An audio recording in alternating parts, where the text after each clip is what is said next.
തന്നെ ശോധന നോക്കി. എൻ്റെ ശരീരം പിശാചാണോ ഉപയോഗിക്കുന്നത് അതോ പരിശുദ്ധാത്മാവാണോ? അല്ല. ഇനി പിശാചാണെങ്കിൽ നോ, ഇന്നു മുതൽ എൻ്റെ ശരീരം പിശാചിനുള്ളതല്ല. ഈ പാപ സ്വഭാവങ്ങളോട് ഞാൻ വിട പറയുന്നു. എൻ്റെ ശരീരം യേശു യൂസ് ചെയ്യട്ടെ. എൻ്റെ ശരീരം പരിശുദ്ധാത്മാവ് ഉപയോഗിക്കട്ടെ. എൻ്റെ നാവ് പരിശുദ്ധാത്മാവ് ഉപയോഗിക്കട്ടെ. എൻ്റെ കണ്ണ് പരിശുദ്ധാത്മാവ് ഉപയോഗിക്കട്ടെ. ആരുണ്ട് ഏൽപ്പിച്ചു കൊടുക്കാൻ? അകലം വിട്ട് നിങ്ങൾ ഓടിക്കൊണ്ടിരിക്കുകയല്ലേ? ദൈവത്തിൽ നിന്ന് അകലം വിട്ട് ഓടിക്കൊണ്ടിരിക്കുകയല്ലേ? എത്ര നാളെങ്കിലും ഓടും? എൻ്റെ പ്രിയ സഹോദര, എത്ര നാൾ ഓടും? ജീവിതത്തിലെല്ലാം നഷ്ടപ്പെട്ട് ഇപ്പൊ കൂട്ടുകാരുണ്ട് കേട്ടോ. ഇപ്പൊ താങ്കൾക്ക് കൂട്ടുകാരുണ്ട്, കൂടെ നിൽക്കാൻ ആൾക്കാരുണ്ട്. പക്ഷേ ചങ്കും മത്തങ്ങയൊക്കെ കത്തിപ്പോയി. വെള്ളമടിച്ച് ഡ്രഗ്സ് അടിച്ച് സ്ഥിരബുദ്ധി നഷ്ടപ്പെട്ട് ഏതെങ്കിലും മെന്റൽ ഹോസ്പിറ്റലിൽ അങ്ങേറ്റത്ത് നിങ്ങൾ കിടക്കുമ്പോൾ ഈ കൂട്ടുകാരും കാണത്തില്ല. സുഹൃത്തുക്കളെ, ആരും കാണത്തില്ല. ഈ യേശുവിന് വേണ്ടി നിങ്ങളുടെ ഹൃദയം കൊടുക്കാൻ തയ്യാറാണോ? ഈ യേശുവിന് വേണ്ടി നിങ്ങളുടെ ജീവിതം കൊടുക്കാൻ തയ്യാറാണോ? നിങ്ങളുടെ ശരീരം പിശാചിന്റെ കൺട്രോളിലാണോ? പറ. യേശുവിന് മാത്രം എൻ്റെ ജീവിതത്തിൽ അധികാരം.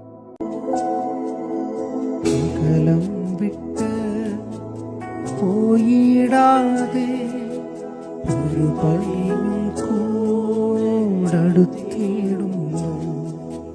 അകലം വിട്ട് പോയിടാതെ ഒരു പടിയും കൂടടുത്തിടുന്നു. ആമാറോടു ചേർന്നു കിടന്ന് ആ ചൂടിൽ പൊതിഞ്ഞിരുന്ന് ആമാറോടു ചേർന്നു കിടന്ന് ആ ചൂടിൽ പൊതിഞ്ഞിരുന്ന് ഇനിയുള്ള നാൾ പാഴാക്കാതെ എന്നപ്പനായി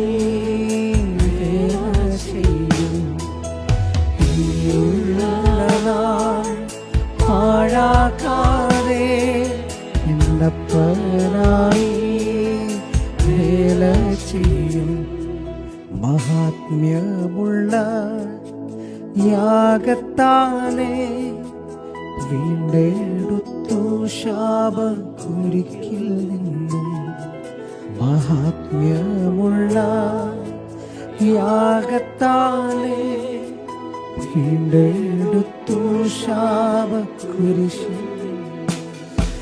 ഞാൻ നിനക്കാത്ത നിക്ഷേപമേകി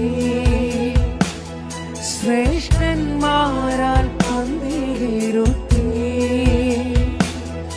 ഞാൻ നിനക്കാത്ത നിക്ഷേപമേകി ശ്രേഷ്ഠന്മാരാൽ പന്തിരുത്തി.